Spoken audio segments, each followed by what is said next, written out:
Hi friends, welcome to cook to easy. ఈరోజు మనం చూడబోతున్న recipe జున్ను రెసిపీ అండి. జున్ను పాలు లేకుండా జున్ను పౌడర్తో ఎలా చేసుకోవాలనేది చూడబోతున్నాం.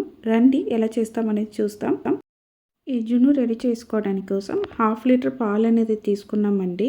జున్ను పౌడర్ అనేది ఒక ప్యాకెట్ అనేది తీసుకున్నాము. మనం తీసుకున్న జున్ను పౌడర్ని ఒక కప్పుకు మార్చుకోండి. ఇది 150 గ్రామ్స్ ఉన్న కప్పు తీసుకున్నామండి. దాంట్లో కొద్దిగా తక్కువ ఉంది. ఇలా తీసుకున్న ఈ జున్ను పౌడర్ని మనం తీసి పెట్టుకున్న 1/2 లీటర్ పాల్లో కలిపేసాము. అలానే బెల్లం కూడా 150 గ్రామ్స్ తీసుకున్నామండి. ఈ పాల్లోనే అండి మనం ఇక్కడ 1 టీ స్పూన్ అంత డ్రై జింజర్ పౌడర్ కూడా తీసుకొని ఇవి అన్నీ పాలు బాగా కలిసినట్టు కలిపి తీసుకోవాలండి. ఈ విధంగా మనం వేసిన బెల్లం కానీ డ్రై జింజర్ పౌడర్ అన్నీ మనకు కలిసి రావాలి. ఇప్పుడు ఒక మిక్సర్ జార్లో అండి 1 టీ స్పూన్ పెప్పర్, 2-3 యాలకులు, 1 టేబుల్ స్పూన్ లేదా 1 టీ స్పూన్ అంత షుగర్ వేసి దీన్ని గ్రైండ్ చేసి తీసుకొని రావాలండి. ఈ విధంగా గ్రైండ్ చేసుకున్న పొడిని కూడా ఈ పాలలో వేసి మంచిగా కలిపేయండి. దీంట్లో డ్రై జింజర్ పౌడర్ అలానే మిరియాలు ఇవి 2 ఎందుకు వేస్తున్నామంటే మనకు అది డైజెషన్కి చాలా హెల్ప్ఫుల్గా ఉంటుందండి. అందుకనే వేస్తున్నాం. అన్నిటినీ వేసి పాలతో మంచిగా కలిపేయండి.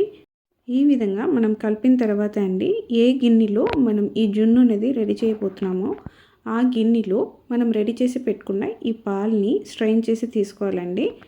మనం తీసుకుంటున్న గిన్నెలో 1 టీ స్పూన్ అంత నెయ్యి అనేది చుట్టూరా రాసి తీసుకున్నామంటే మనకు డీమోల్డ్ చేస్తున్నప్పుడు చాలా ఈజీగా దొరుకుతుంది. ఇప్పుడు ఏ గిన్నెలో జున్ను అనేది చేయబోతున్నామో దాంట్లో స్ట్రెయిన్ చేసి ఈ పాలని తీసుకోవాలండి. ఈ పాలలో వేసిన అన్ని సామాను పాలతో బాగా మిక్స్ చేసాం కాబట్టి మనకు లైట్గా పెప్పర్ కారం ఉంటుంది. డైజెషన్ కోసం డ్రై జింజర్ పౌడర్ వేసాము, స్వీట్నెస్ కోసం బెల్లం వేసాము, అలానే మన టేస్టీగా ఉండడానికి జున్ను పౌడర్ కూడా వేసామండి.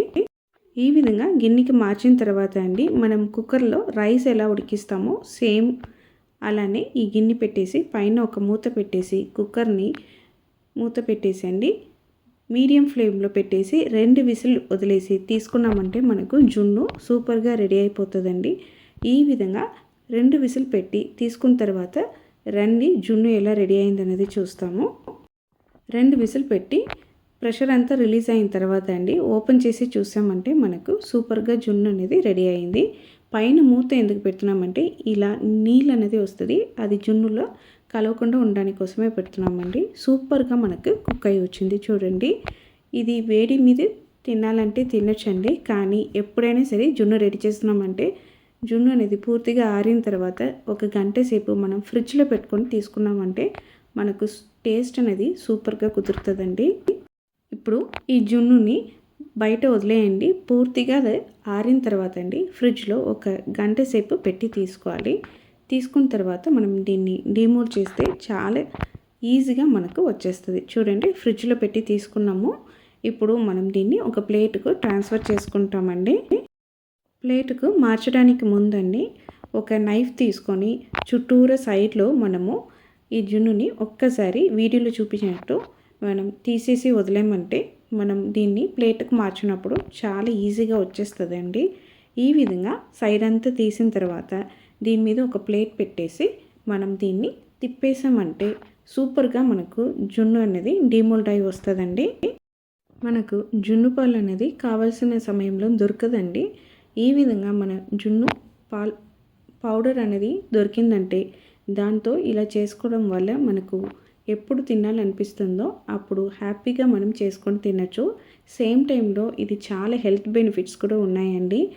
దీంట్లో పిల్లలకు డైజెషన్ ప్రాబ్లం రాకుండా ఉండడానికి మిరియాలు అలానే డ్రై జింజర్ పౌడర్ కూడా యాడ్ చేస్తున్నాం కాబట్టి ఏం ప్రాబ్లం లేకుండా మనం పిల్లలకు కూడా ఇవ్వచ్చండి. చాలా చాలా టేస్టీగా ఉంటుంది. మీరు కూడా ఒక్కసారి ఈ కొలతల్ని ఫాలో అయ్యి ట్రై చేసి చూడండి, టేస్ట్ చేసి చూడండి. మనం చిన్నప్పుడు అమ్మమ్మ చేసి ఇచ్చినట్టే టేస్టీగా ఉంటుందండి. మనం ఎప్పుడు ఫాస్ట్ ఫుడ్ అలానే ఆయిల్ ఐటమ్ మీద ఎక్కువ ఫోకస్ చేస్తామండి. అప్పుడప్పుడు ఈ విధంగా ట్రెడిషనల్ ఐటమ్ని కూడా పిల్లలకు మనం స్నాక్స్లో ఇంట్రడ్యూస్ చేస్తే వాళ్ళకు బలంకు బలం అండి. అలానే మన ట్రెడిషనల్ రెసిపీస్ని వాళ్ళు కూడా మర్చిపోకుండా ఉంటారు. మీరు కూడా ఈ సింపుల్ అయిన జున్ను రెసిపీని ఒక్కసారి ట్రై చేసి చూడండి, టేస్ట్ చేసి చూడండి. ఖచ్చితంగా అందరూ ఇష్టపడతారండి. మీకు ఈ రెసిపీ నచ్చిందంటే మన కుక్ టు ఈజీ ఛానల్ని లైక్ చేయండి, షేర్ చేయండి, కామెంట్ చేయండి. తప్పకుండా మన కుక్ టు ఈజీ ఛానల్ని సబ్స్క్రైబ్ చేయండి. అందరికీ బాయ్ అండి.